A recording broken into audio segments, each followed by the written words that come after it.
Hello, everybody, and welcome to episode 9 of the In From Japan podcast. I am Erroll Maas, and as always, with my co-host, the phenomenon from Suriname, Jason Courtar.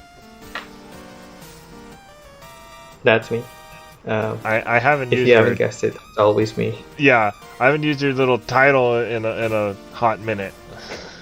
Yeah, it's Trying cool to to hear it again. throw you off, keep you on your feet. Yeah. This is the podcast where we talk about the latest news on Japan-developed games and other things in relation to them. We are available on Spotify, Podbean, and YouTube. Apple Music, still working on. Meant to do that today, but I'll get it done at some point. And we like to start with the games we've been playing recently. So, I've been playing a bit more Snack World, just trying to finish it. It's not... I got to a new hub area where it has, like, stronger gear you can get. So that's good, except for the items to upgrade the gear. I'm not sure where to get yet, because I don't think I've unlocked the bosses that drop those items yet. Yeah. But, you know, it's still fun. It can get a little repetitive, and then I take a break and play something else. But it's still pretty fun. And then I started Final Fantasy XIV. Oh, that's cool. I am a Mikote Gladiator, so the cat people, at a tank class. I've never played a tank before, so it's kind of learning something new. How are you liking it so far? I like it. I just didn't know there was such a strategic element to it once you get to dungeons. Because like the tank is supposed to draw in enemies and defend, and then you have the healer healing, and you have two DPS classes dealing damage.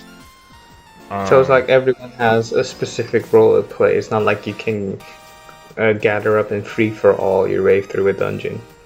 I mean, I'm sure you can, but it's probably not recommended. Okay. So, familiar for anyone playing an MMO. Yeah, I'm still working on it. I'm on the free trial right now. It only goes up to level 30, and that's like right when I can get a new job, or class, or whatever you want to... They're called jobs in 14, so... Yeah, well, it's typical for Final Fantasy to call them jobs. And I'm playing with a couple of friends, so we'll see how that goes. I'm actually playing with a controller and not a mouse and keyboard because I'm just not used to mouse and keyboard. So I was playing with the DualShock 4 that came with my PS4 because it's my secondary controller right now because it's older and it's a little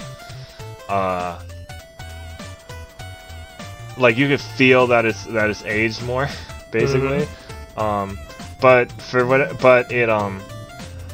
reason, after I connected, like a day or two after I first connected it to this computer, it started just randomly turning the PS4 on for no reason, like just at random times. So I disconnected that, tried my wired Switch controller for a bit, but the controller was mapped weird. So I was like, okay, well I can't do that. So then I tried my other DualShock 4, and that's been working fine.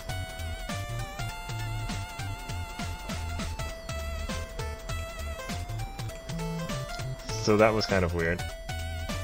Yeah. Have you downloaded the DualShock 4 driver for PC? I'm not sure if I have, but Final Fantasy... I don't think that was the problem. I think the problem was my specific controller, the other DualShock 4, because it also has its PlayStation button also is like stuck and doesn't work when you press it. Okay. So it might have, like, connecting it to the PC might have like weirdly activated it or something. I see. But it's fine now. Okay. So yeah, I'll see how the rest of Final Fantasy XIV goes, but I'm having fun with it. I haven't played an MMO in some like the last MMO I played was probably I want to say World of Warcraft back in like 2011. Wow. And that's only because I just don't remember playing any other MMO type of games. Not even Destiny or Warframe. I tried Destiny and Warframe, but not that long. I kind of want to get back into Warframe at some point. But yeah, I've only played those for like an hour each, and they just didn't really grab you. Didn't really mesh well. So what have you been playing? More Okami? I've been making some great progress in Okami.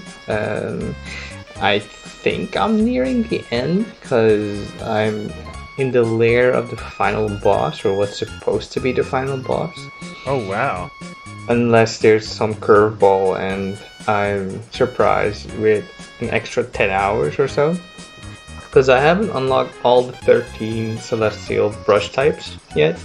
So I'm thinking there'll be some last twist for me to go after. And I've also been playing the 7 Deadly Sins mobile game, Grand Cross, which released I think 2 or 3 days ago, and I've been enjoying that quite a bit.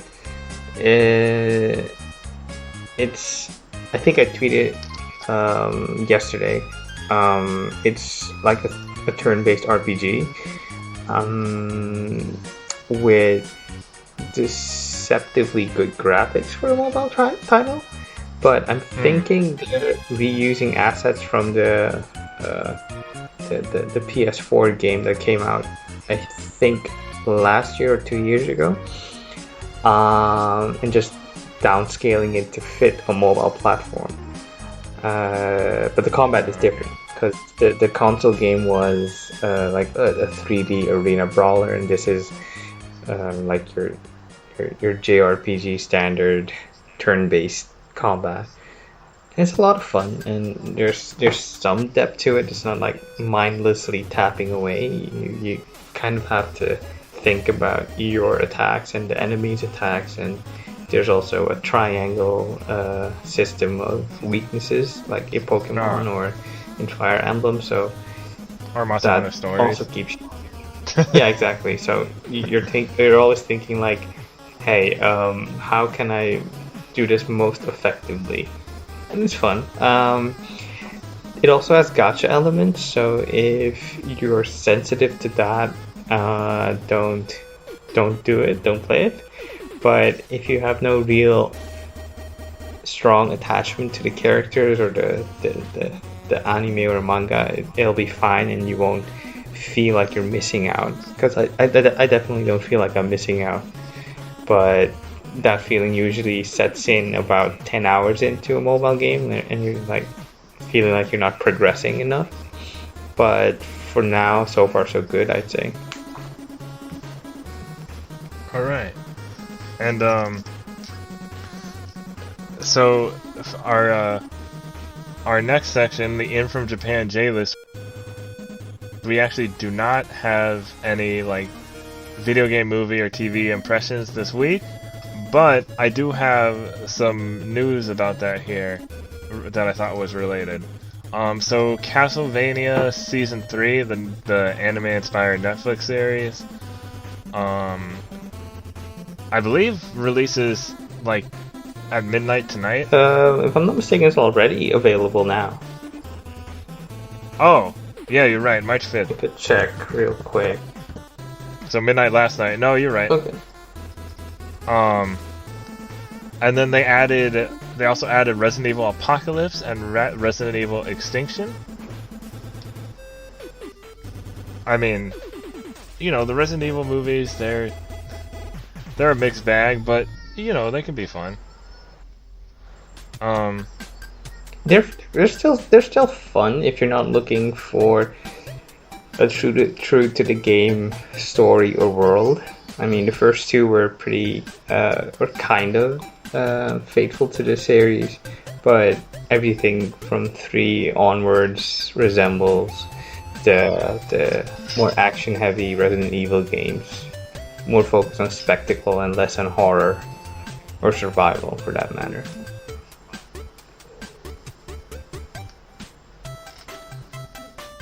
Yeah.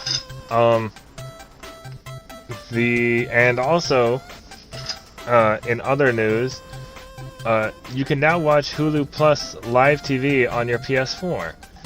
So, while PlayStation View does not exist anymore, you can use Hulu on your PS4. Yeah, and the only reason I mentioned this specifically is because go ahead.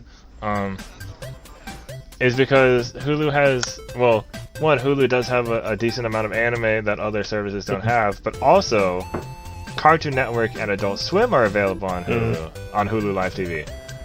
Meaning, if you have Hulu Plus Live on your PS4, you can watch Toonami on your PS4. So that's an all-in-all good deal. And that's actually kind of related to the podcast, because Toonami, the anime, action cartoons, and they do video game reviews. Oh, I did not know that. Yeah, they're usually pretty late, too. It's kind of funny. It's like a month or two later, and they're like, oh, let's have a review of this big game. Then again, the people who do Toonami, they don't get paid. What? They don't? At all? Like, it's all a passion project for them. I don't know if at all, but there's like a thing where like they don't get paid like a specific. I don't know the specifics of it, but I remember hearing that or reading about that like years ago. Okay, but I'm sure it's probably changed in the meantime. Or hopefully. Yeah.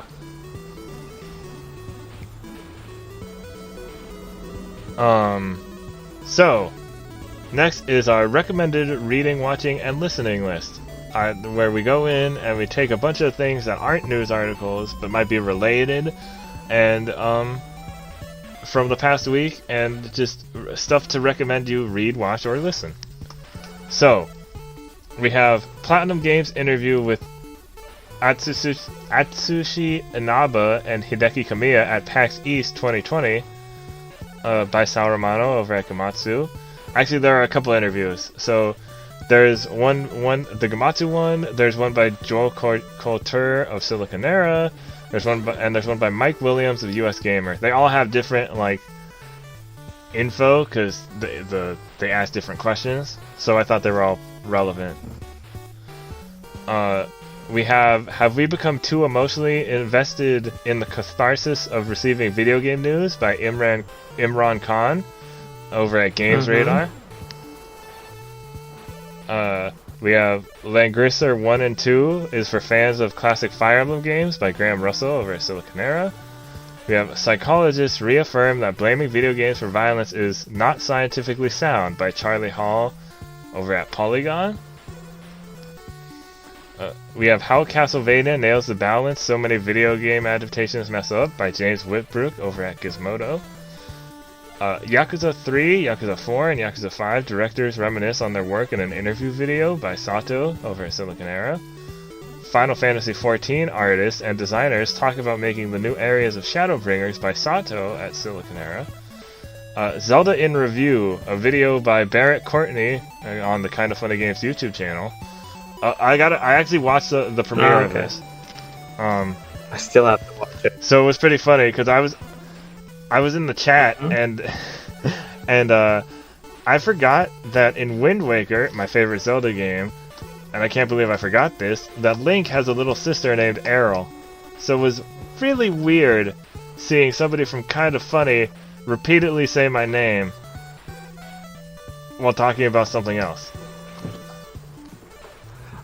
Just imagine how my life is with a basic ass name like Jason being yelled at across everything I've ever been in.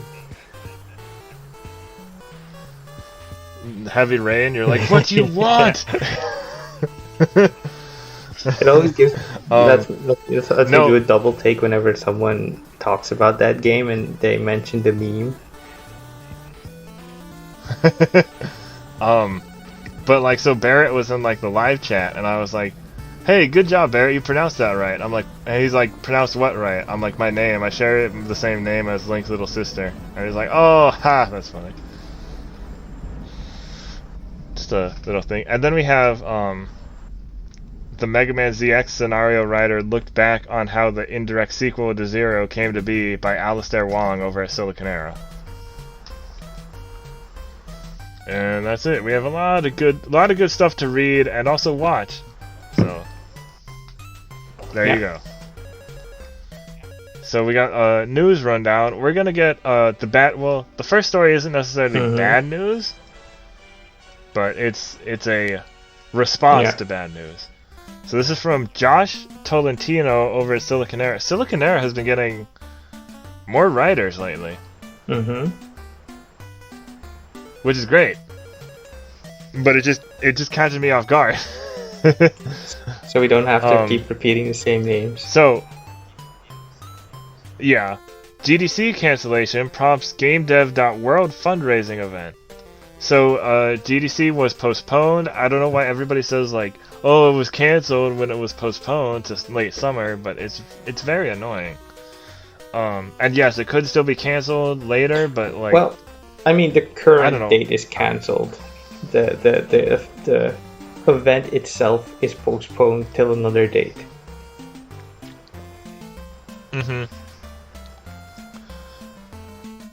So they've announced an initiative to offset the damage from the postponement. Some would-be attendees have non-refundable flights or lodging arrangements already in place, like investments lost. So they're just doing a week-long public fundraising event that's going to take place from March 27th to April 3rd. Will feature a public game jam, and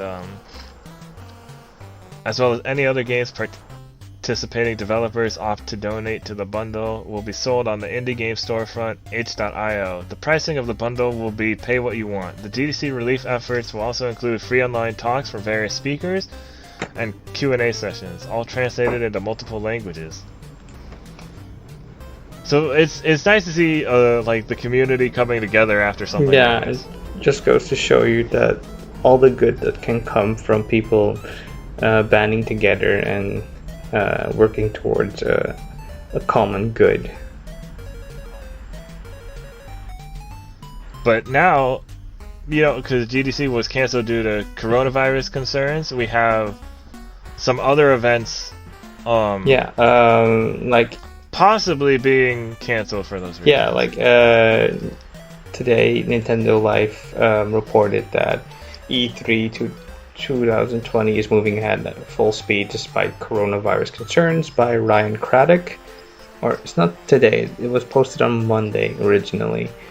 And they're actually just sourcing Vice, where this was originally said, like, everyone is watching the situation very closely. We will continue to be vigilant as our first priority is the health, wellness, and safety of all exhibitors and attendees. Given what we know at this time, we are moving ahead full speed with E3 2020 planning. Exhibit and registration sales are on track for an exciting show in June. And that was a statement by the ESA to Vice that Nintendo Life is reporting on. And that just sounds like a rabbit hole I described. Yeah. However, there was some news today because I Am 8-Bit announced today that they're pulling out of. You're what? I'm just kidding. Yeah, I Am 8-Bit is pulling out of designing the E3 show floor. Like the stalls that are being used for exhibitions and generally just what you see when you walk the show floor. The company that was supposed to design that has pulled out of their commitment which is a E3. huge hit. Which is a huge hit. And it's also a question of, will the ESA be able to get someone else in such a short while to manage the designs and planning and implementation of set designs before E3 goes live? Which naturally people begin to speculate Hey, is E3 also going to be postponed or cancelled or moved to a digital only event thing after Nintendo Direct or PlayStation? What's it called again? State of Play. Yeah, it's a concern, but it's also like, pretty much a wait and see thing, because the news around the new coronavirus strand is developing day to day, and you can't really predict where you'll be next week or next month, or how it'll affect the business in the coming time. I'm still waiting for GDC cancellation emails. Like that live podcast recording I plan on going to is still going full steam ahead, and that might be the only reason I go on that trip at this point.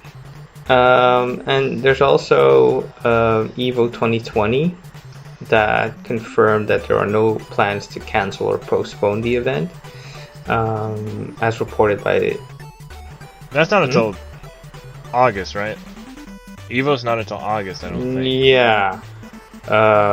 July 31st to August 1st, as reported by Alistair Wong in Siliconera. Which, goes to show you that some organizations are taking a different approach. And it's, like I said, pretty much wait and see thing, because you don't know how it's going to develop in the coming months. But for now, Evo is still on track. And Gamescom 2020 has their first confirmed exhibitors, so that's also looking like it's still on track for business as usual. And that is reported by Gematsu, by Sal Romano. But the interesting thing about this is that Gamescom is in Europe, which has a closer geographical location to the spread of the virus. So you'd think that they'd be a lot more worried than the people in the US. But yeah, but at this point, it's so far out that it's hard to know what's going to happen. And also it's a contagious virus, but it's not... Well, I don't want to downplay it per se, but it's not like it's an epidemic that's going to wipe out humanity. It's you can contain it, you can manage it. No. There are definite concerns about health and safety, and that you have to account for, but it's not like it'll ruin life as we know it. So take all the precautions you can. And for anyone affected, wash your hands for 30 seconds. At least. And for anyone affected by it, I hope and I wish you have a speedy recovery. And for those looking for information, look up your proper and official health services online.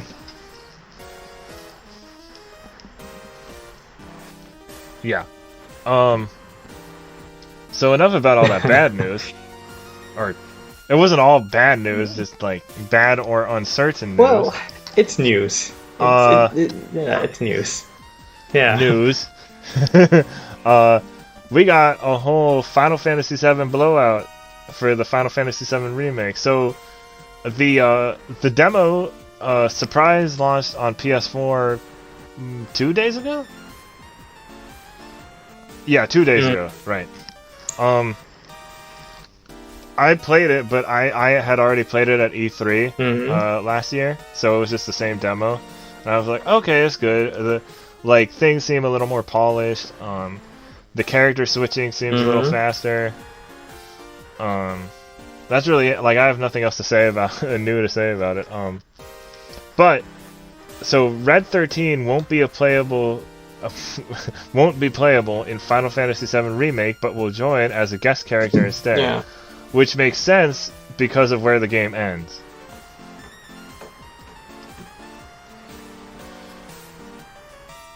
What is it? In an interview with co-director Naoki Hamaguchi, he said, "We felt the point at which Red 13 joins the party in the story is very late on, so we thought, okay, if we're going to have him as a full character and try to get the player to enjoy his character development arc and growth as a character through that, it's not really enough time to do that. So he'll be an AI-controlled guest character.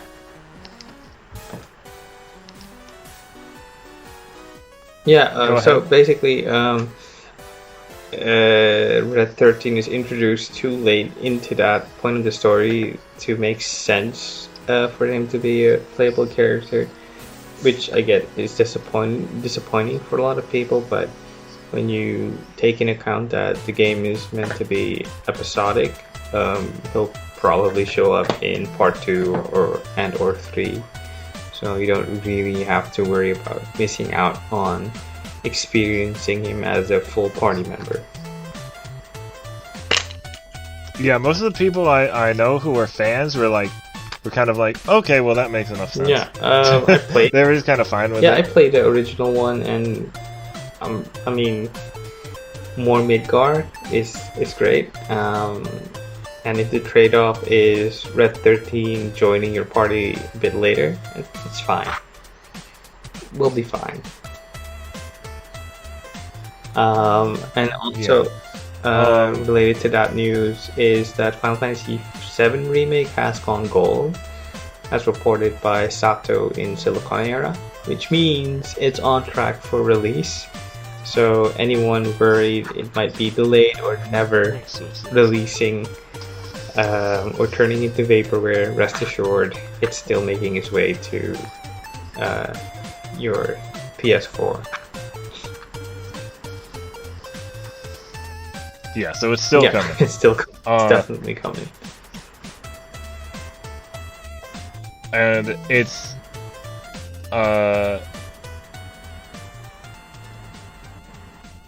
this next story, it says that the side quest will maintain the quality of story missions. This is by Wesley LeBlanc over at IGN. Oh, I've seen him on Twitter. Pop up a lot. Final Fantasy VII Remake side quests will match the quality of the game's main story missions, according to director Tetsuya Nomura in an interview with Famitsu. Speaking with Famitsu and translated by IGN Japan, Nomura said, "The subquests have been made in exactly the same way as the main story quest. Initially, the development team also wanted to create a large volume of content, but it was not possible to do all of it, so we are doing as much as we can while maintaining the quality. So it's as much as you can manage while maintaining quality," Famitsu asked Nomura. "Yes, there was even more, but I thought that volume of content would never be finished." So, side quest will be good. You know, it reminds me of, have you ever read Jason Schreier's book, Blood, Sweat, and Pixels? Yeah. Because there was that whole thing about how The Witcher 3, and I would assume Cyberpunk as well, but that they have a whole department dedicated to making side quests. It also made me think of that. Well, The Witcher 3 specifically. When I read the side quest news for Final Fantasy VII. Yeah. I'm hoping it pans out. So that's nice. If Final Fantasy 15 was any indication, I'm kind of worried. But all signs point to this being a success. So fingers crossed. As our friend Cameron Hawkins says, it can't be bad.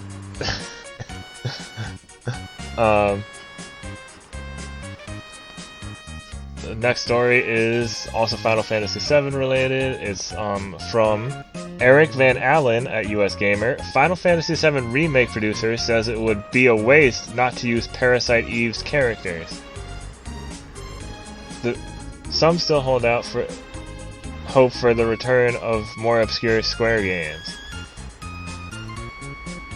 One of those people is professional wrestler Kenny Omega, who asked Final Fantasy VII Remake producer Yoshinori Kitase about where Parasite Eve is at these days. Yeah, so he doesn't know of any plans right now, but it would be a waste not to use his character. So it's kind of like a. I know Parasite Eve is one of those Square Enix games where it's like, when are we gonna get like a new one or like a remake or something? I've never played it myself, but I always hear good things about it.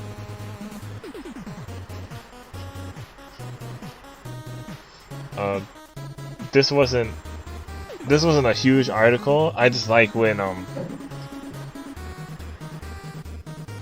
the not as popular games are mentioned by like producers and developers. And our last story for Final Fantasy VII Remake is Final Fantasy VII Remake. Oh, expensive Final Fantasy VII Remake glasses are coming to Japan. This is by Jenny Latta at Siliconera. So, company Zoff will release a pair of custom Final Fantasy VII Remake glasses. These will launch on April 3rd, 2020, though people in Japan can immediately place a pre-order for them. They are 15,000 yen, about $140 before tax, though that price goes up to 16,500 yen, about $154 when tax is factored in. They both have they have decorative accents and accessories inspired by the games. Lenses designed to filter out and protect against about 50% of blue light. Now this was important to me because the glasses I wear are actually blue light filtering glasses. They're Gunner glasses. They actually really help with eye strain. They're prescription, so they are pricey, but they are worth it. These are probably the best glasses I've had. I'm definitely not trying to get a sponsor from Gunner for our podcast right now. Or maybe I am. Well, I'll check if they can ship to my country too, while you're at it. Yeah, so these Final Fantasy VII Remake glasses by Zoff, unfortunately, it seems like they're only available in Japan. And also, you can't really try them on, so if you have like a weird shaped head like me, or just a big head like me, and they're too small, well then you're kind of out of luck.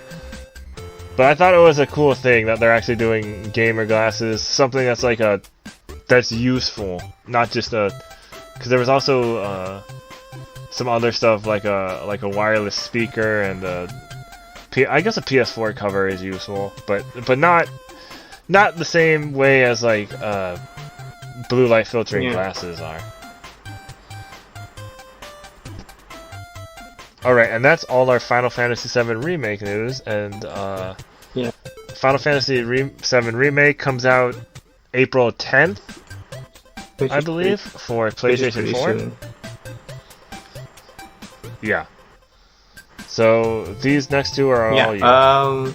As reported by Siliconera by Jenny Latta, the Wonderful 101 Kickstarter hits $2 million and unlocks Luca's second mission. I believe there are about 19 hours left on the Kickstarter, so if you want to pledge, you're still able to.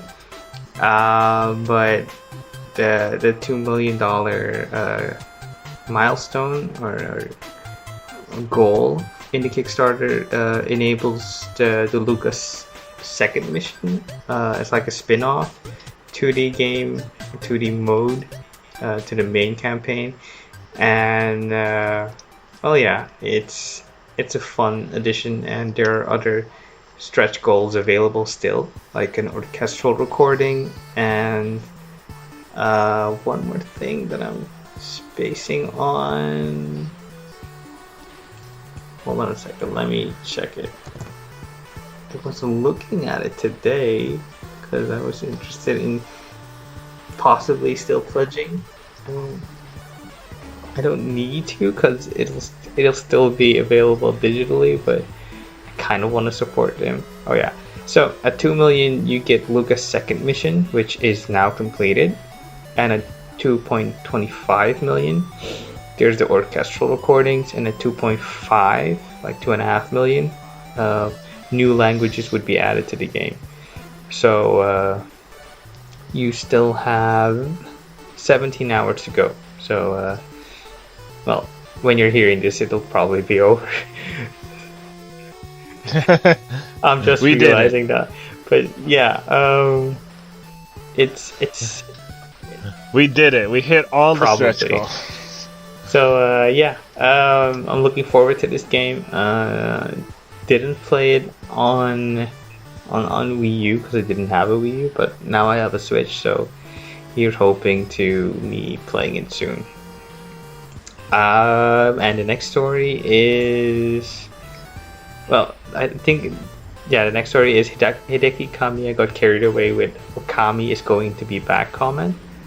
Also from Siliconera, as reported by Alistair Wong. Let's see.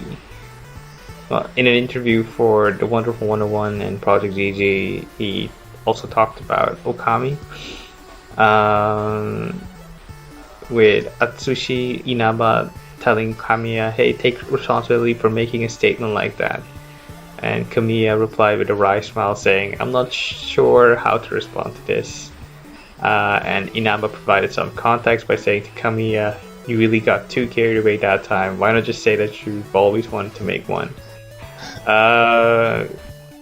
Because in this interview, and I think it was a panel for Project GG, the announcement, where he mentioned that he wanted or still wants to make Okami, or a new Okami title like Okami 2, and also others like Dante vs Bayonetta and Devil May Cry Episode 0, or Zero Episode of Sparta. So don't read too much into his comments about other new games. I mean, be excited for the possibility, but don't read too much into it. Be excited for the stuff that's already confirmed. So Wonderful 101 Remaster and Project GG. Yeah. And Bayonetta 3 that's still on its way. No real mention yet, but here's hoping it'll come out sooner than later. There's also Babylon's Fall and the Grand Blue Fantasy RPG that they worked on. So still some games coming out from Level 5. Remember, for Bayonetta 3, remember, for Bayonetta 3, we don't have a lot of Nintendo's 2020 release schedule yet. So there's still a possibility it'll release this year. That could come out. Yes. Or at least an announcement. Yes. Alright, so this next story is a little more of a rumor, but I thought it was really interesting, especially because I've always wanted to play these games, and it's kind of not great. So this is from Zarmina Khan over at PlayStation Lifestyle. A Dino Crisis game was in development a few years ago, but was cancelled. So, known insider Aesthetic Gamer, aka Dusk Golem, has claimed that a Dino Crisis game was in development at Capcom a few years ago, but the project was canned. So this person has been the source for a number of accurate Capcom leaks. So there's a little reason to doubt them, but you still have to take it with a grain of salt. Because usually when Capcom talks about reviving old IPs, Dino Crisis is one of the first names to come up. And a lot of people want, because of the Resident Evil remakes have been so good, a lot of people want a Dino Crisis remake in the same vein. But if one was scrapped, then that's it's unfortunate. A lot of games don't make it past the prototyping or conceptual phase. Because they just don't play well, or the way it's imagined to play won't be as fun as you think it is. It's a bummer, sure, for the fans of the series, but Capcom has been on such a good run lately. I don't think they want to trip now by doing something too soon. I think they're carefully considering how they can reinterpret the series for modern settings and modern audiences. Yeah, I think so too. I think there's always a chance it could come back. Yeah, I mean, the original games have the template of being Resident Evil, but with dinosaurs. So, I actually bought one of the Dino Crisis games on complete accident when I had a PS3 because I was buying something else and I forgot I had left Dino Crisis in my cart. So I was like, whoops. So I got to play it a little bit, but not all that much. But yeah, I was pretty much Resident Evil with dinosaurs, like exactly.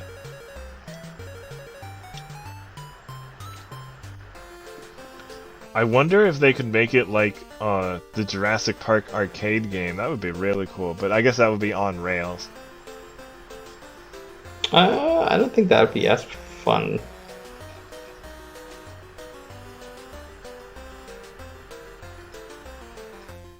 I mean, I think it would be, but I just want the Jurassic Park arcade game to actually be released on something. Well, here's to hoping. So hopefully we'll see the return of Dino Crisis someday. Next story is Bloodstained Ritual of the Night replaces roguelike stretch goal with randomizer mode. This is from Alistair Wong over at Siliconera, and since I recently finished Bloodstained, I wanted to talk a little bit about it. So in the latest Kickstarter update for Bloodstained, 505 Games revealed that the game's stretch goal for a roguelite mode has been scrapped due to complications. Player will be instead getting a randomizer mode. Additionally, Kickstarter updates will no longer be monthly, but rather only when there is new info to announce. The code for the reason the roguelike mode has been scrapped is because the code for the game is apparently not compatible with that sort of gameplay, especially if the castle were to be procedurally generated. However, as the team behind the game don't want to take away a promised stretch goal feature without adding something back in return, it will be adding a randomizer mode that allows each run to give you a different experience. Randomizer mode is a new mode that allows players to make changes to their story mode experience. This includes enemy item drops, how quest rewards are given, save warp rooms, and key item locations. That said, there are safeguards to ensure that soft locks aren't possible, especially since using key items to progress is essential to Metroidvanias.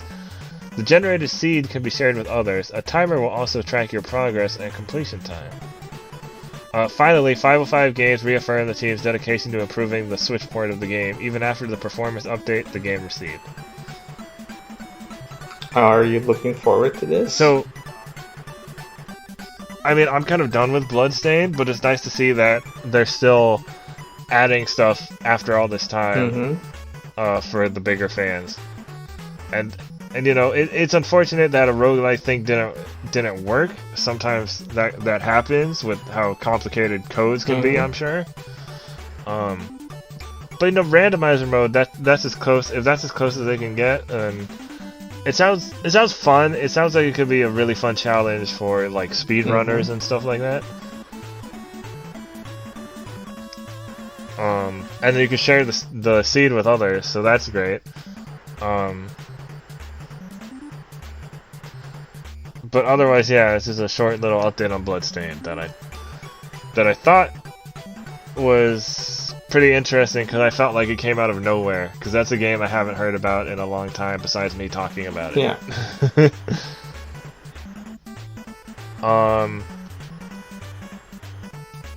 You want to just switch to your story because it's actually kind of like partially related, and then I'll go to the other one. Okay. Well, in other news, Castlevania Symphony of the Night is now available for mobile. Well, Symphony of the Night and the other one as well, which would be...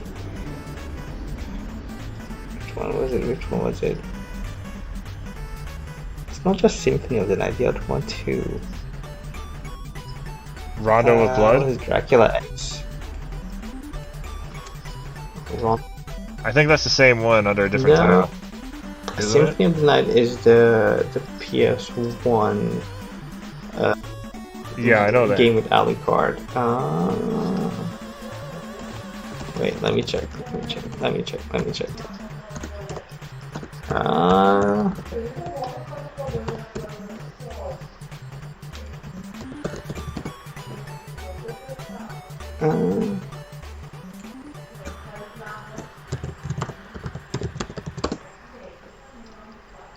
Wait, let me check. I'm checking too, and all of them say Symphony of the Night. Yeah, I can't find it. I'm pretty sure the other one also dropped.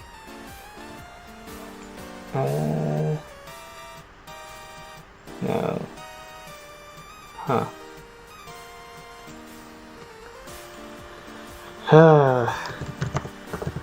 It's just disappointing. Because I could like recall it from the top of my head, but yeah, no, I got nothing. But anyway, so Symphony of the Night is on mobile, Android and iOS for $2.99, which is great, kind of. Platformers and Metroidvania platformers, I don't think they lend themselves too well to touchscreen controls. You could pair a controller to your phone and then play like that, but as it is now, I don't know. Might be fun, but I don't know how well it would play. It's available for $2.99. But maybe, yeah. Maybe it will lead to a Switch port in the future. Hopefully. Let me check. Yeah, I can't find what the other one is. Let's see. It's a direct sequel to Rondo of the Blood. Yeah, that's what I thought what it was. Symphony of the Night. Let's see. I think it's the Dracula X Chronicles. Not just Symphony of the Night. But yeah, the game is, available. Play it if you like. Yay for Castlevania. Yeah, if you want to play it in a really weird way. Yeah.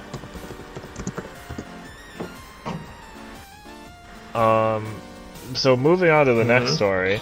This is from Denny Lato over at Siliconera. DuckTales Remastered returns to digital storefronts. Capcom is bringing DuckTales back. The remake of the NES Classic was delisted on August 8, 2019. But it appeared again on the eShop, Microsoft Store, PlayStation Store, and Steam. It is once again $14.99. That's pretty great news, I guess. While losing DuckTales Remastered the first time was quite a blow, the situation could have been worse. Physical Wii U, PS3, and Xbox 360 copies were still available. Xbox One owners could even use it to play the game via backwards compatibility. Its Android and Apple iOS versions have not reappeared.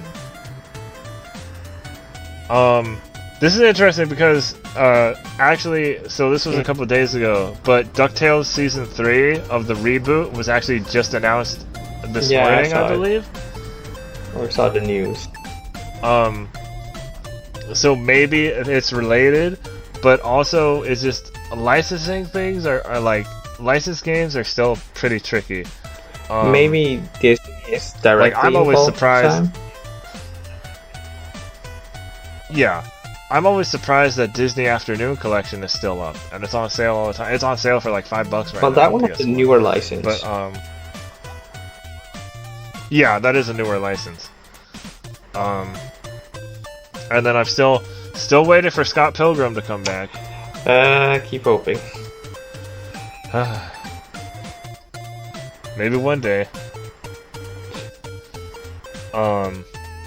But yeah, with licensed games, because that's why we don't usually get remakes or re-releases of certain licensed games, at least not these days. The PS3 had quite a few re-releases on their PS1 Classics line, especially of Disney games, which I always thought was really interesting.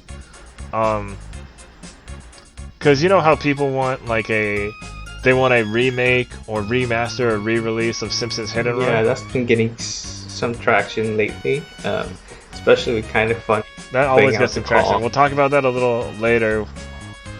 But like, yeah, it's possible that like we might not get that because of licensing issues, or maybe we will get it now because of certain licensing stuff. Yeah. But I just think it's always interesting with like, because you know, a lot of things. Sometimes we associate licensed game with like shovelware and like garbage games, but like there are always those licensed games that were actually really good. And sometimes they were based on like another game that's good, or sometimes they weren't, and like it's just licensed games are just insanely interesting to me.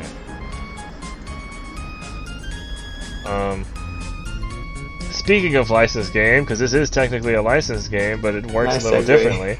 Our last news story. This is from Sato at Siliconera. Captain Tsubasa: Rise of New Champions also has an original story mode with character creation. So, Rise of New Champions will have an original story mode with its own character creation feature. Rise of New Champions is the name of the original story mode. The mode uses a character creator to make your own protagonist. After making the character, you choose a school to attend out of Toho Academy, Musashi Middle, and Furano Middle. In this mode, you can enjoy interactions between your character and various other players between matches. A new tournament called New Hero League is the setting, where you'll take on matches using special moves taught by characters from the anime. There is also a game original anime to go with it. Oh, I did not know that. In addition to the original story mode, there will also be a regular story mode featuring Tsubasa and everybody else in their Nankatsu middle school days. In this story mode, the story changes based on match results and events. So basically, a pretty dynamic story mode. 2 story modes. Well, yeah. But yeah, 2 story modes. The regular anime story mode and like a new original story mode, which is great. It just makes me more excited. Kind of like a what if scenario. Yeah, a self-insert fanfiction.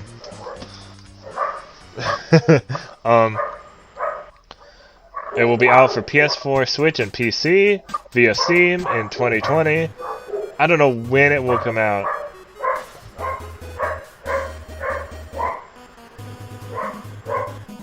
But this looks like it'll be a great game. Well, so you know me, I'm still skeptical about it, but I'm hoping it'll turn out great.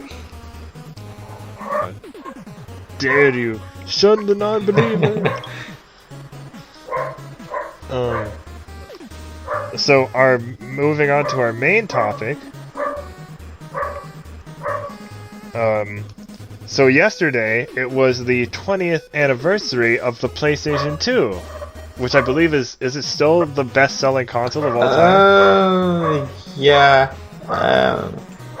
It probably sold a bit better than the Wii. Let me check real quick. I'm thinking it sold more than 100 million. And not only that, but they were still making PlayStation 2s. I think until 2011 or something like that. No, they were still 2014. Wow. Yeah, so. Or no, no, not 2014. They were still making PlayStation 2 games until 2014. Well, according to PS2 stopped production right before PS4 was announced. Let's see. According to the list by Wikipedia, which, you know, it's Wikipedia, so grain of salt, the PlayStation 2 has a bit more than 155 million units sold. Right after is the Nintendo DS with 154.02 million. Then you have the Game Boy Color with 118.69 million. The PlayStation 4 tentatively at 108.9 million because the run is still ongoing, so you really can't comment on the final position. Then you have the PlayStation at 102.49 million, and then you have the Wii at 101.63 million. So yeah, PS2 is a big boy now. one more year and can legally be allowed to drink. Yeah, in the US at least. So, do you have any particular fond memory to the PS2? Yeah, so I had a PlayStation 1 because, I don't know why I got a PlayStation 1. I think it was because of the Crash Bandicoot commercials in the 90s with the guy in the suit. I've never really been a Crash Bandicoot fan, though, ironically. No, you know what? I think it was actually because of Spyro Year of the Dragon. But, anyways, so eventually so the PlayStation 1, the thing you put the disc on, the little, like, nub, that kept breaking off, and so we just had to keep sticking it back on, and then eventually it completely broke. And, like, at the time, I wasn't super bummed about it, so I was like, oh, whatever, I still have my Game Boy Advance or whatever. So that's fine. But then, like, one night, my dad, like, had a surprise for me, and he had gotten me a PlayStation 2. And, like, I didn't ask for a PlayStation 2. I said, like, oh, maybe I'll get one for Christmas. Maybe I'll ask Santa for one for Christmas or something. I wasn't, like, super bummed about it. I was like, oh, well. And then, like, one night, he was like, yeah, I got you a PS2. I'm like, oh okay. Nice. Yeah. And I had that PS2 for a long time. Kind of wish I never traded it in, but eventually I just wasn't using it anymore. I still have a few of my old consoles. I can't really seem to part ways with anything I buy. Yeah, I'm not getting rid of my Game Boy Advance SP or my Nintendo 2DS XL anytime soon. Well, my history to PS2 is a bit complicated because I didn't have a PS2. Fun story, in fact, when it came time to buy one of the new consoles of that era, I was actually choosing between a PS2 and an Xbox. Well, a friend of the family was on holiday in the States, and he was going to buy it for me there. So it was going to be either the PS2 or the Xbox, but regrettably, both were sold out at that point, and the only thing I was left with was the GameCube. So I ended up sticking around with Nintendo for one more generation than I intended. Which not a bad choice. The GameCube is a beloved console, and I have fond memories of it. But it was always like looking over at my friends and classmates that did have PlayStations, and you could always tell that the games they were playing or talking about were vastly different from your games. There was also that perception of Nintendo equals kiddie and PlayStation equals adult. So that probably played a factor in my teen years. It didn't really bother me, but I did feel like I was missing out on a lot, especially since JRPGs were probably my favorite genre. And the GameCube was pretty starved for JRPGs. I did manage to play some PS2 games by the grace of friends who let me borrow their consoles. So I did end up playing. They let you borrow their whole console? I mean, man, I would not have trusted any of my friends with something like that. It's a big risk, and they didn't do it for nothing. I let them borrow my GameCube in return, so it's not like it's a total charity work that they provided me. It was something for something.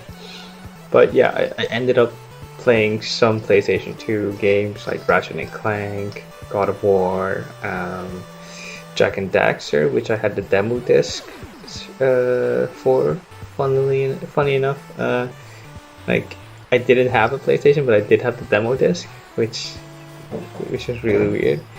And I managed to play titles like Persona 4, which we'll probably say more about in an upcoming piece. And yeah, that is probably my best memory of the PS2 Persona 4, and being totally engrossed in that world and its characters, and yeah, and it being so different from what I was used to. So I have a thing here. It's the best PS2 games on PlayStation 2's 20th anniversary is from an article by the Eurogamer staff, and I haven't played a lot of these games. So like, we have Beyond Good and Evil, Beloved Thing, Burnout 3 Takedown, Devil May Cry 3, Dragon Quest 8, which this is one of the few lists I've seen this on. Well, Europe has different tastes than the US. Yeah, Dragon Quest is a little bigger in Europe. Final Fantasy 12, Freedom Fighters. I've actually never heard of that. Frequency. Freedom Fighters, if I'm not mistaken, it's a Rockstar game. No, I'm kidding. It's not a Rockstar game. This one is the EA game. I'm thinking of State of Emergency. Oh. I had the one EGM article, magazine I remember having had State of Emergency on the cover. I had the same magazine at some point.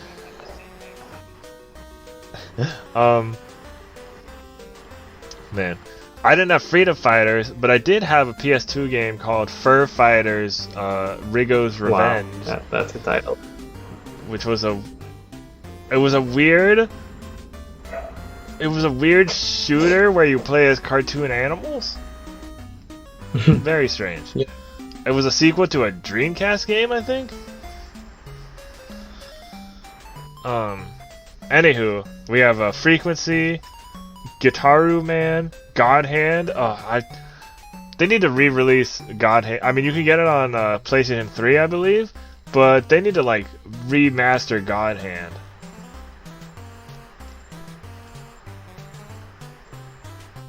Yeah, you know about I know God about Hand, God right? Hand. It's a pretty unique title by Clover Studios, now defunct Clover Studios. Shinji Mikami. Yeah. It's a pretty unique game, and I'm wondering if a modern remake would have them fully realize their vision. Yeah, it's pretty unique in the pantheon of PS2 games. We have also moving on. We have God of War 2, Gradius 5, Gran Turismo 3, A-Spec, Grand Theft Auto Vice City, Gregory Horror Show. I've never heard of that. Ico, or is it Ico or Ico? I think it's Ico, because it's Japanese and I is pronounced E, so I think it will be pronounced Ico. What's in the name? I don't know. Magic Pengold, The Quest for Color. I've never even heard. Magic Pengold takes elements of Pokemon and the spirit of doodling to create a game in which you can draw monsters that then come to life. Never even heard of that. Manhunt, Metal Arms, Glitch in the System, Metal Gear Solid 2, Sons of Liberty, Okami. Yeah, which play Prince of Persia, Sands of Time. Yeah. Pro Evolution Soccer 3. Yeah, which is PES for you American football fans. PsyOps, The Mindgate Conspiracy? Yeah, that one was pretty popular back in the day. I never even heard of that. Ratchet and Clank, yeah. Rez, Second Sight, Shadow of the Colossus, one of my favorite PS2 games. Oh, nice. Second Sight is mentioned. Second Sight and that, along with PsyOps, were pretty unique in aesthetic and in gameplay design. I'm pretty surprised that you never heard of them. Yeah, dude, when I had a PS2 back in the day, I didn't hear about most things. Like Shadow of the Colossus, I almost got so many times because it looked cool, and I just never decided to get it until the HD remaster on PS3, and now it's available on PS Plus. Fun fact: I almost bought Dragon Quest VIII for PS2, despite not having a PS2, because I was so in love with the art style and the gameplay that I figured, you know what, I'll just buy it and figure out how to play it when I cross that bridge. I don't even care. Yeah, I plan on playing the 3DS version of Dragon Quest VIII very soon. We also have After Shadow of the Colossus, we have Silent Hill 2, Sly Cooper, and We Love Katamari. Remember, this is just Eurogamer's list. No, this is not our list. IGN also has a list of the 10 best PS2 games, I guess, which is also worth a look. Yeah, I think most of our writers and editors are pretty young, so I don't think they'd have the strongest memories about PS2 games.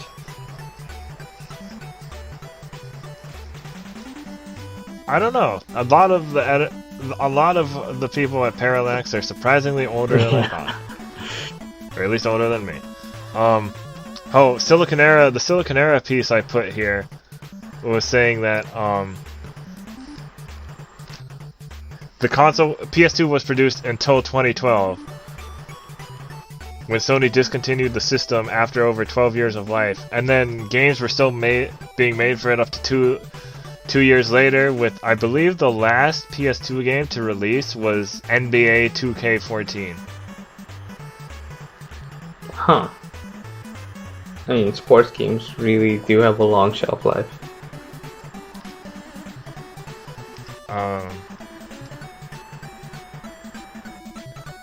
But so, my favorite PS2 games would probably be Shadow of the Colossus, Kingdom Hearts 2, Persona 3 and 4, just because I can't choose between them.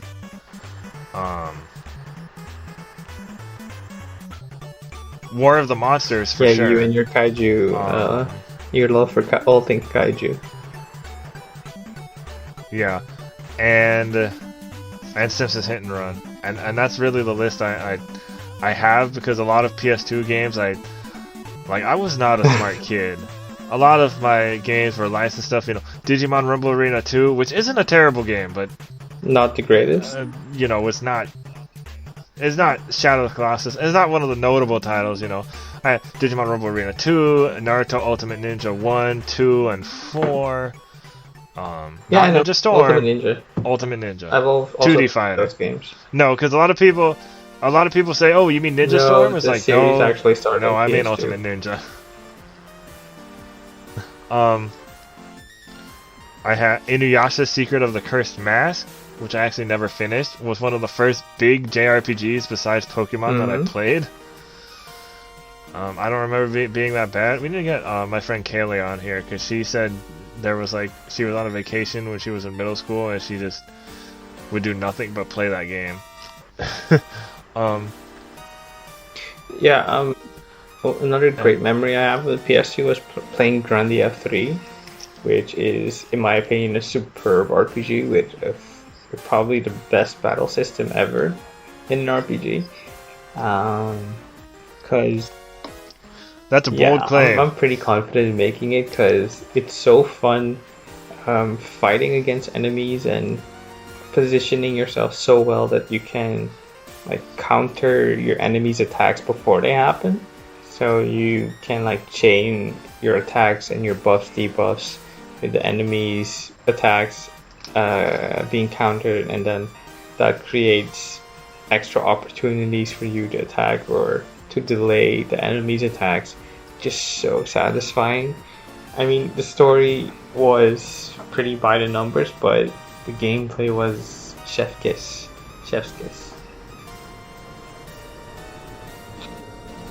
Yeah, I don't think, when people say, oh, the story was pretty by the numbers or standard or whatever, I don't think people should consider that a detriment so much when you're playing a more traditional JRPG. It's not gonna blow your socks off, but it's pretty standard save the world and good guy bad guy thing. It doesn't strive to be too much or too out there, but it's a pretty solid experience. Yeah, there are a lot of like PS2 games that I either like didn't finish or I didn't really get a chance to play until later because of those licensed games. And I thought, oh, I know this anime or TV show or whatever, so this will be cool.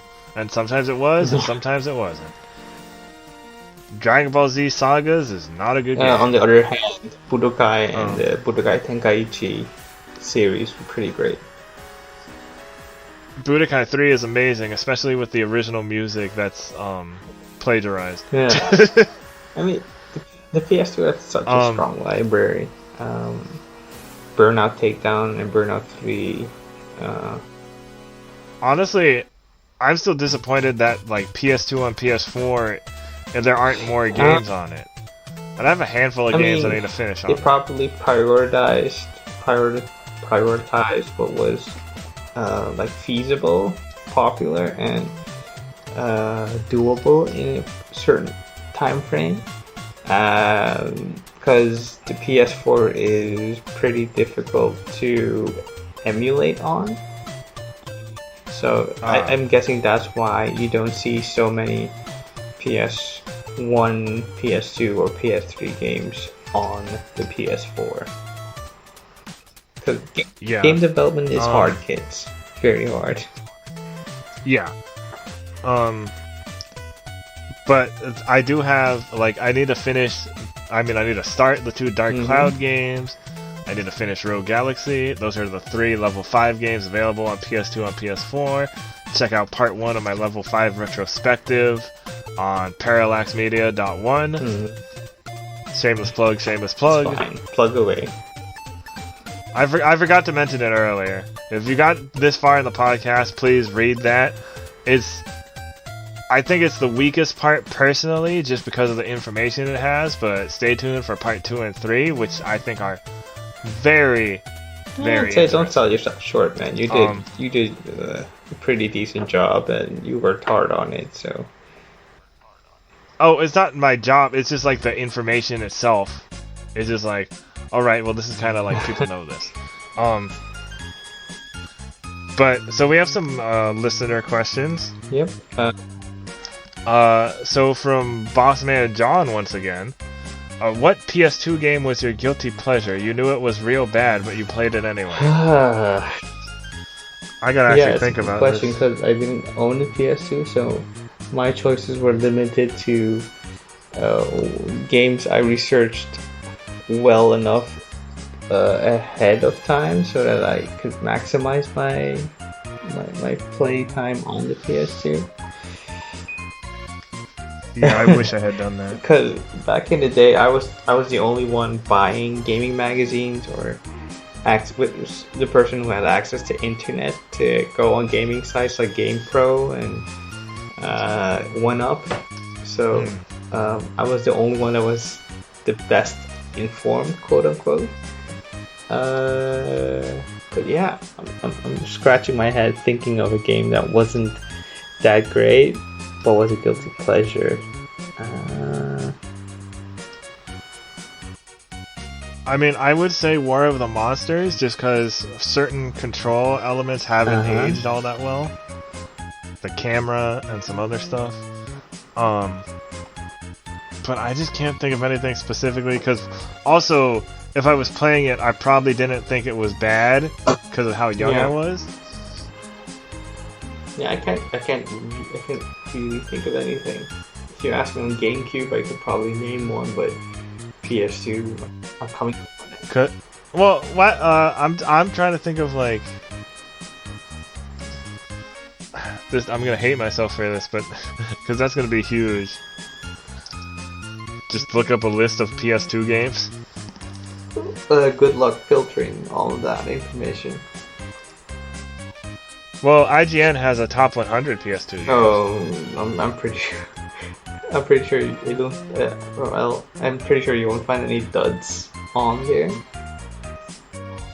Maybe number 100. Let's see. Oh, you know what? I totally forgot about that. I had James Bond 007 Agent Under Fire, which wasn't the best game, but it had really fun multiplayer. So there was you could so there was a power up that would turn you slightly invisible. Like you could still see like you could kind of still see like the other player could still kind of see your outline, but otherwise you were invisible. And that was fun. And then there was like you could use a grappling hook to be kind of like Spider-Man like and swing around. And then we found out that so there was a regular jump, and then we realized that if we took a rocket launcher and angled it correctly, we could do a super jump, which took us up to the roofs, and then we could run around on the roof of the arena. Those were some pro gamer strats right there. It was fun, and it was like fun and dumb, and probably not that good of a game. Oh wait, I can think of one. Rumble Roses.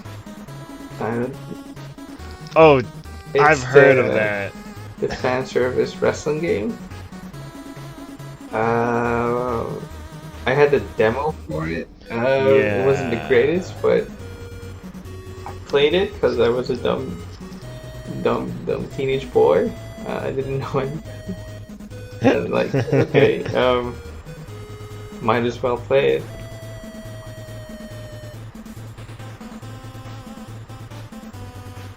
Yeah, I really can't think of anything else. I had Star Wars Bounty Hunter. It's actually a good game, surprisingly good for the time. That's why it's on PS2 on PS4. But I played that on PS2 a little later. The Bionicle game, that wasn't that great of a game. That was also on GameCube, I believe. Yes, Probably. It was also on GameCube. Most multi-platform games also made their way to GameCube. I enjoyed it, but I never really finished it. According to this, it received mixed to negative reviews from critics, given a 3.8 out of 10 by IGN and a 6.5 by Game Informer. Criticized for repetitive and simplistic gameplay, story, poor visuals, short length, and complete lack of innovation. Game Informer stated that it would be only appropriate for Lego-obsessed 8-year-olds. That's fair.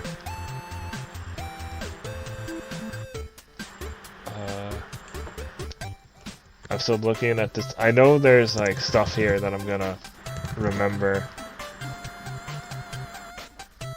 I'm just looking down on this thing. I'm trying to think of the anime fighting games that I have. Oh wait, I know one. There's a Naruto game. Naruto. Oh, is it the one developed by Kamiya. The Ubisoft one? Kamiya. Developed by what? It's a defunct developer. There's no it's like a 3D RPG. You make your way through open world-ish thing. You take on Shadow of the Ninja? It's not Shadow of the Ninja. Wait. Other game on PlayStation 2. Sure of it. Really sure of it. Wow. Okay. No, it wasn't the Ninja console games. Not the Ninja Destiny games. Also not the Path of Ninja games. I think it was the Uzumaki Chronicles. Yeah. Yeah, that one.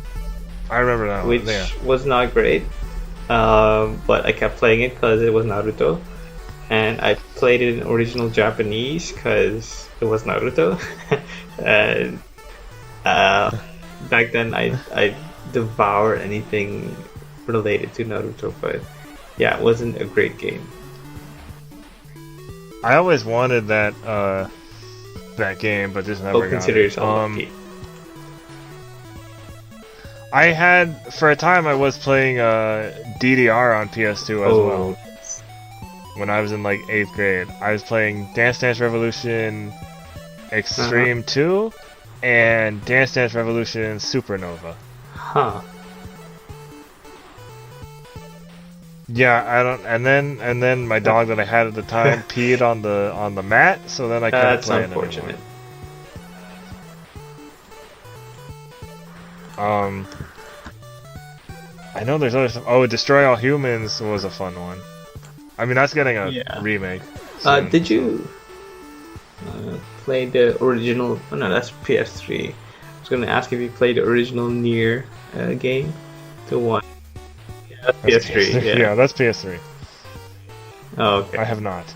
Because that was something. That was definitely something.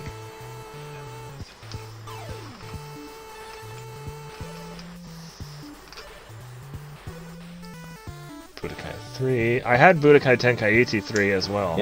Yeah, but I like Budokai 3 better because it's a 2D fighter, and 3D fighters were just... Back then, 3D fighters still felt kind of weird. Because, it still devolved into the same things the 3D arena fighters these days fall into, like combat that's kind of but with 2D you can restrict a bit more and be bit more creative with what you're presenting. I'm hoping it makes sense, because if you compare something like Xenoverse to Dragon Ball FighterZ, you see that Dragon Ball FighterZ is a lot more solid as a fighting game as compared to Xenoverse. Yeah. Xenoverse is more of like an MMO type thing. Almost. Well, because it is based on Dragon Ball Online. But yeah, Budokai Tenkaichi 3 I did appreciate just because of how many characters it had. Because it had characters from the show, like filler characters from the movies. It was the first one to have Erroll from Dr. Slump. Yeah, that was a pretty solid roster of characters. Oh yeah, I also had a Duel Masters game for PS2. Oh yeah. It wasn't very good. And then Duelist of the Roses, which I know, Yu-Gi-Oh! Duelist of the Roses, which I know a lot of people love, and I could never get into it. I think I played that one, but it wasn't that great, and I stopped playing it really quickly. Yeah, so did I. Because I had a PlayStation 1 game called Yu-Gi-Oh! Forbidden Memories, and it's based on the rules that the card game was going to originally go by, and it's so different and ridiculous, and it was made before Yu-Gi-Oh! Was like finished, so like it made up its own like story, and I was like, okay, this is how we think it's gonna go. And I think it was just kind of crazy. And then I did play Final Fantasy X a little bit on PS2, but it never resonated with me. And I don't know if this is somebody that you know, but it's somebody named Gregory. My buddy Greg Binance. He asked. Yeah, you can pronounce that better. He asked if we could talk about Final Fantasy X, specifically its take on religion. And I don't really know that much about that besides Yuna being a summoner and something about sin. Yeah, the Titus's dad. Religion as portrayed in that game is based on Southeast and Japanese religious practices, like Shintoism and I think Buddhism and old cultural practices where people revere their ancestors and worship their ancestors and the nature spirits. It's a lot like that,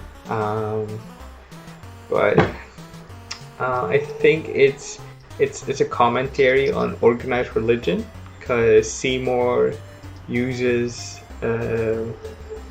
his influence as a religious and political figure to amass power in the game.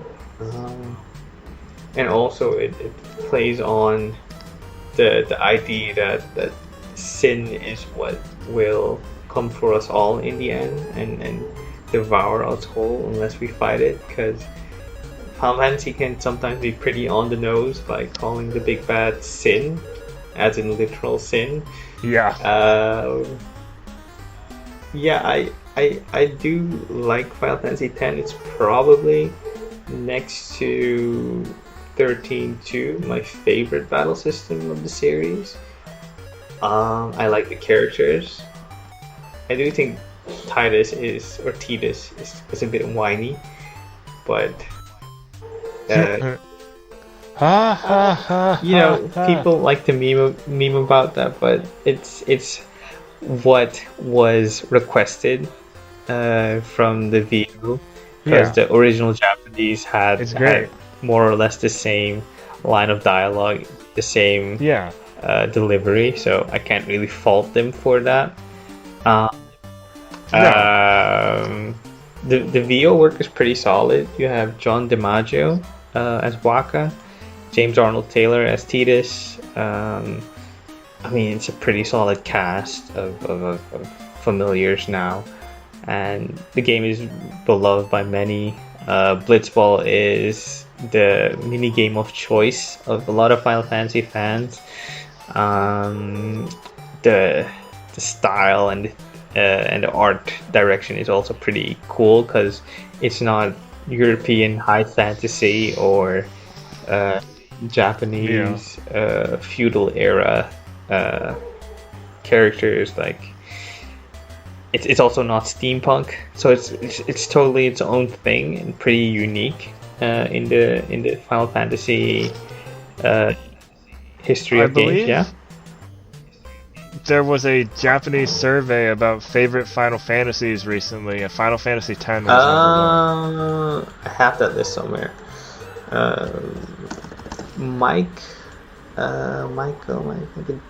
One of the reporters of US Gamer tweeted it. I think I have it in my bookmarks. Yeah. Is it Mike Williams? It might be. Let me check. Real quick.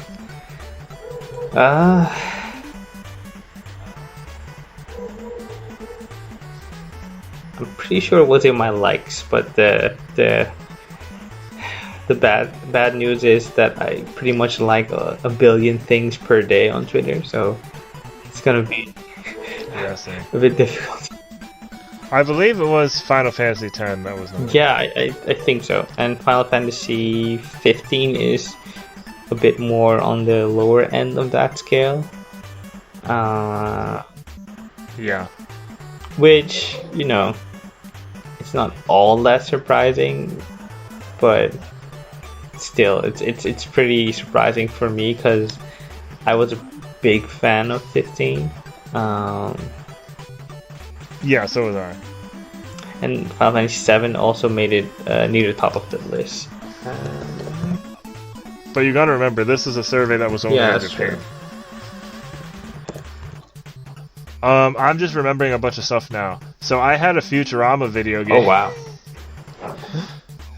Wasn't a great game, but the writing was good. I guess you can call that your guilty pleasure game then. Yeah, I never finished it, but it was just an extended episode of Futurama with just making fun of modern video games, really. Also some co-op games I remember having that were fun. Gauntlet Dark Legacy. Oh wow. Which is also on GameCube. That's a really fun one. I believe that's also an arcade. But that one was great. There's a magic character, strength, speed, and armor. And then I forgot what Lord of the Rings game it was, but I had really fun co-op. I believe it was... Was it Two Towers? What? It was either Two Towers or Return of the King. Two Towers is the more popular one. It may have been the less popular one, but I can't remember. I just remember it had really fun co-op. Okay, so I have the list of the top Final Fantasy games as voted by NHK's viewers, question mark, and almost 500,000 people from Japan voted for their favorite in the series. So first place goes to Final Fantasy X, as you said. Second place is Final Fantasy VII. Third place is Final Fantasy VI. Fourth place is Final Fantasy IX, which is a personal favorite of mine. Fifth place is Final Fantasy XIV. Sixth place is Final Fantasy V, which is surprising because you don't really hear that much about Final Fantasy V. Seventh place is Final Fantasy VIII. Oh, poor Greg. He's probably crying in the corner. Eighth place is... Oh, he's an 8? Yeah, he's an 8 fan? Did you say 9? No, he did not say 9. No, I mean, what number? Seventh place is Final Fantasy VIII. Oh, is Final Fantasy 9 It's the fourth somewhere? Place. Oh, okay. Like I can live with that. It's one of my favorites, but I don't want to mention that it's my favorite because it's my ex's favorite Final Fantasy game, and I'm kind of sour on the whole. We'll take it back. I take it back. She played it before I did, so it's hers to claim. Well, that's the one I'm gonna play on Switch. Oh, they have you it should on definitely Switch. play So it. then, It's a really great game. Well, I had it on PS3 or PSP, but then my PSP died. I'd go so far as to say it's the best one of the classic era.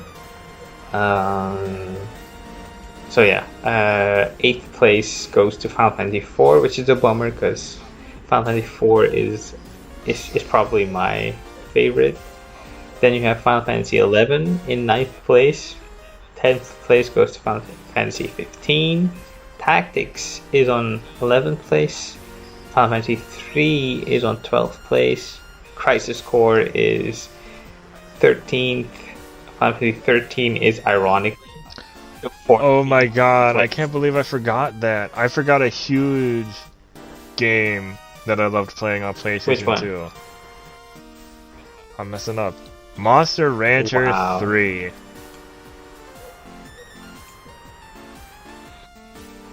So, Monster Rancher 3 is notable for having a more anime-like graphical style that I believe aged a lot better than any of the other Monster Rancher games. Unfortunately, it has less monsters, but it looks so much better. Okay, I played a lot of them. I just remembered which would be my guilty pleasure game. It just came to me, and I'm so embarrassed that I remember that this game exists. That would be Dirge of Cerberus Final Fantasy VII. I heard that game wasn't that bad. It's definitely not good. It's so boring by the numbers, and it just doesn't. Oh, did you ever play the second Uzumaki Chronicles? I didn't, but I didn't know there was. We're talking about guilty pleasure, so yeah. It was. Yeah. It was, no, I'm just looking at this list. It was back when I was all into Final Fantasy and Final Fantasy VII, especially. Like I had Advent Children. A Final Fantasy VII spin-off can't be bad. Not necessarily that, but like I was all into Advent Children and the whole compilation of Final Fantasy VII series, and I figured, yeah, like you said, it can't be that bad. But I quickly figured it was that bad. I'm surprised I blocked that memory. I also remember I had Mega Man X7.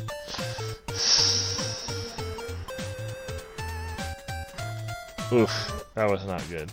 I didn't play most of it because I hated it. Mega Man X7. What was that? The first one with Axel? Okay. Yes. I played that a little, but not enough to to really say with authority whether it was good or bad. I'm just trying to look up because more games are just popping up, and I'm like, yeah, I did have that one. No, I didn't play. Oh, I talked about Stretch Panic on this podcast before, right? I think so. It sounds vaguely familiar. The one where you have a demon scarf and all the enemies are large-chested women that are actually demons, and you use the demon scarf hand to pull back and snap, and then they explode. Yeah, you talked about it. Yeah, that's a weird game. I'm just trying to look. Oh, Rayman Arena! That was an interesting one. Yeah. So that was like a Rayman fighting game, also known as Rayman. Oh yeah, I remember that. I remember in Europe. that. You kind of just ran around. Yeah. There was like a fight, like a battle part where you fought, and then a racing part where you just ran on foot, kind of like Sonic R. Sonic Not R very was good. Pretty bad. Yeah. And that's what it reminds me of. I think that's the most still trying that I can think of, at least. I missed out on a lot of PS2 games. Well, not as much as I did, but yeah, that's true. But you actually, yeah, that's the opposite. If only we were both better at the internet at the time. Cause you could have told me about the games, and I could be like, oh, okay.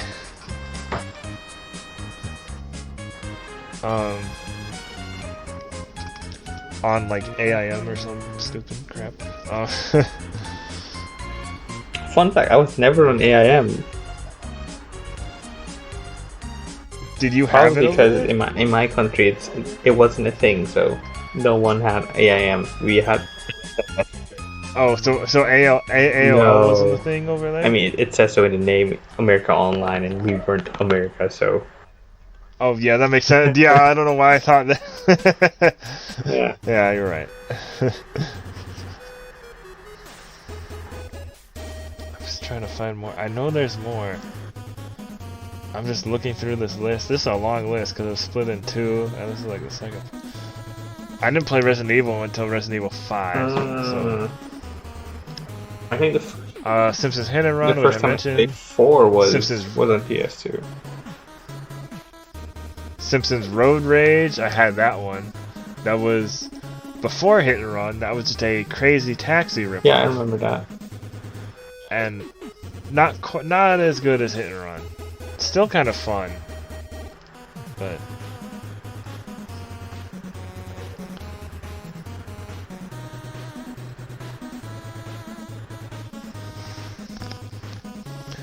I don't want a weird pause, but I'm just looking. I didn't have Sonic Riders, but I played it for my friend's birthday one time. Sonic Heroes. I had Sonic Heroes. Sonic was a pretty dope game. I thought it was so cool at the time. Yeah. I think I mentioned it on Twitter a few years ago, but the animation of Knuckles throwing his teammates in the air and blasting enemies with Sonic and Tails, that is probably my favorite animation in all of gaming.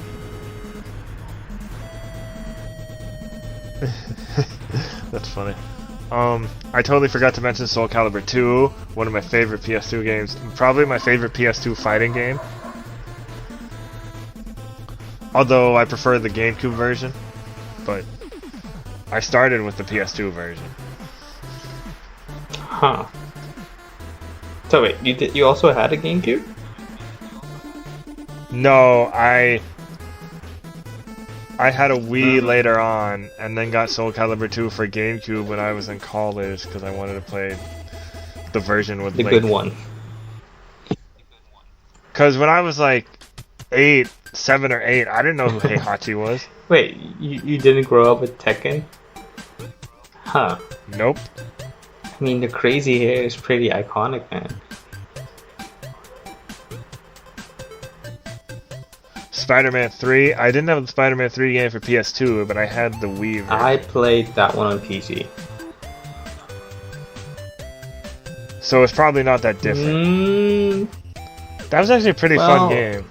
The one on Wii could have been a bit different, I think. Oh, here we go. Stretch Panic. Developed by Treasure.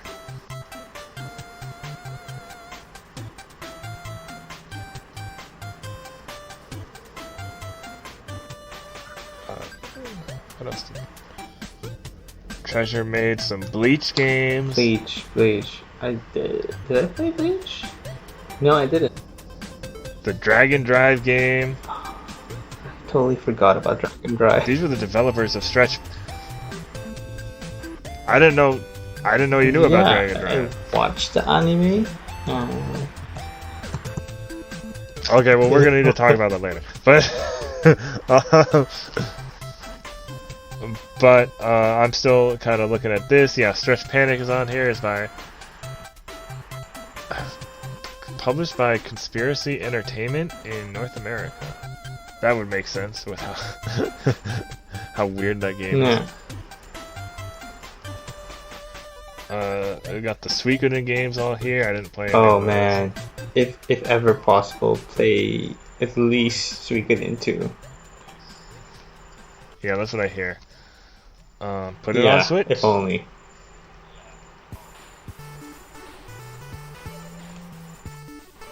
I'm just trying to find other. I had Tekken Tag Tournament. Oh, that was cool.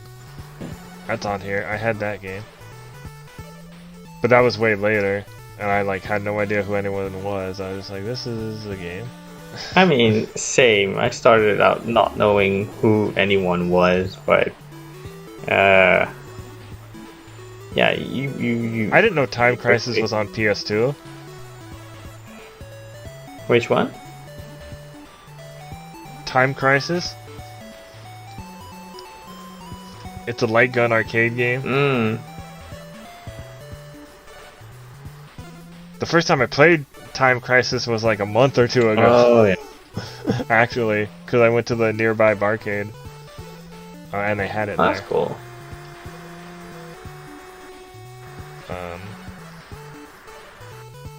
I'm just trying to find. No, none of this other stuff is familiar to me. For a while,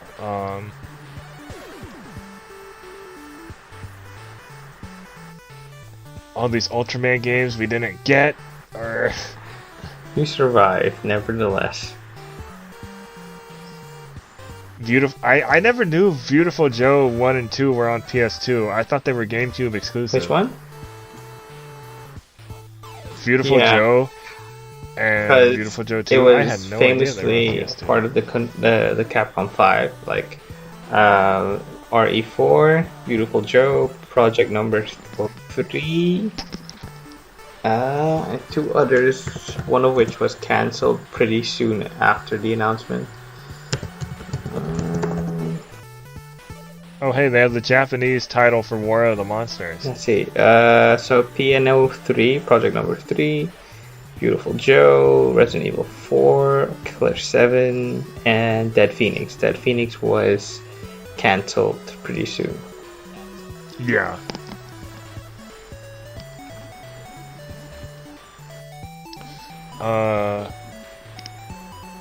Yeah, I don't think I had any of these other games. So that is my bad. I don't want to have all this podcast of us just not really talking and just trying to figure out. I mean, we can just revisit some it for the memories next are time. so long ago. I never played the Xenosaga games, unfortunately. Duelist of the Roses.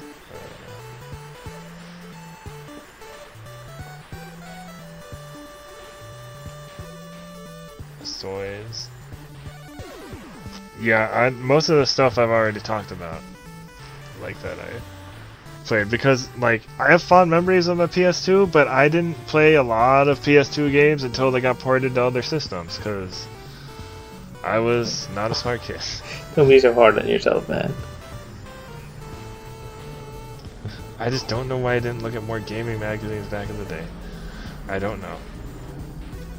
I think we're gonna call it the podcast for now, unless you have any other that was PS2 pretty stories. I apologize to anyone listening. I've been kind of out of it this podcast. I don't know why, but I guess there was less news than I expected. I thought we would be talking about that for a little longer, or the PS2 stuff a little longer. But yeah, anyways, we'll come back next week, same time, same place. Same time. Hopefully with more news on, I don't know. What will we have more news on? Probably anything week? Japanese gaming related, hopefully. Yep, and hopefully coronavirus goes away. Fingers crossed. And bye. Bye.